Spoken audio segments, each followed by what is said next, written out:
front roll bar and rear ride height. Front roll bar and rear ride height. Bump settings, rebound settings, spring rates. We need to put pressure in, pressure in. The camber, the caster, the ride height. Let's just do a sweep for brake bias. Do a sweep for brake bias to the front. The roll bars, springs, dampers. Let's go from the toe in, please. Tire pressures, tire temperatures. 2 pounds. 2 pounds in all round. Your anti-roll bar, your ride heights, your cambers and your toe. Then lower the rear one more turn. So we can remove the aero balance to the rear one more. Previous one also went up on the front ride height. Plus 2 degrees rear wing. Plus 2 degrees rear wing. It's all about balance. If you've got too much rear grip, you've got understeer. If you've got too much front grip, you've got oversteer. It's a bit like if you're sailing a sort of America's Cup yacht. Everybody's not in the middle of the boat drinking tea, reading the Daily Telegraph. They're all over the boat, hanging out the side, altering the sails, trimming everything up. And it's just like driving a car. When you go around the corner, the weight is constantly moving around the car. As a driver, you're always trying to find the perfect balance through the corner.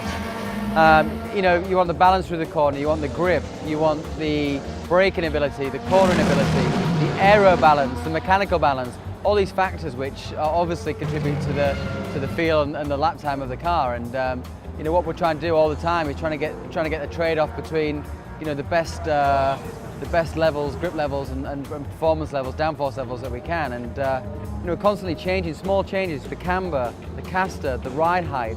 By a mil here, half a mil there, which, to the normal person on the street, you think, half a mil, how can that possibly make any kind of difference? But yet, it could be night and day in a race car going at, close to 200 miles an hour. That half a mil change can be, magnified by 10, 15 times. So it's a huge thing. And that's why it's a real black art to get the car just right.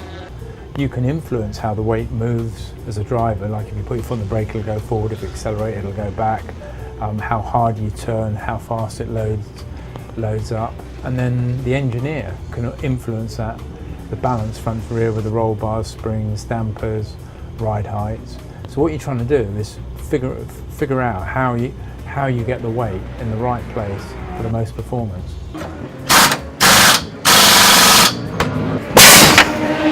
Well, the biggest change for this year is going to symmetrical tires front and rear. You've got different challenges have been presented because the weight distribution in the car has been optimized to optimize the bigger tire. So that's inherently different than what we had in the past. Well, I'm wondering if we're crushing the inside shoulder and it's actually unloading it. It's a question of actually getting that balance again with the extra front grip that is potentially in the car with this big front tyre. You've then got to get the rear to follow it, so that the driver has confidence to turn in quickly and go back to throttle as early as you can. That's what it's all about. The throttle makes the car go, and if you're not on the throttle, you're not going. So it's about carrying speed into the corner so you don't have to stop on the brake, use the brakes too much, and then getting back to power early. That's really the fundamentals of it, and having a balance then through the corner.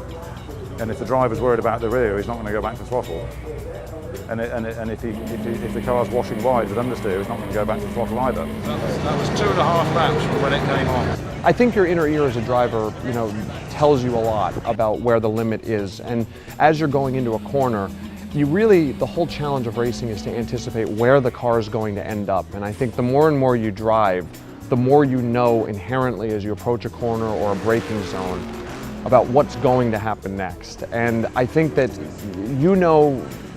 pretty quickly in one of these cars if you're right or wrong because it's an aero-dominant car. So if the aero platform is consistent and you've got a nice, consistent aero balance on the car, that gives you the ability to take the limit a step higher and really start to exploit the tires a little bit more. So it sounds complicated, but it's actually very intuitive and very easy. And as long as you keep it simple, you won't go far wrong, I think. And if you do go wrong, you say, bloody engineer.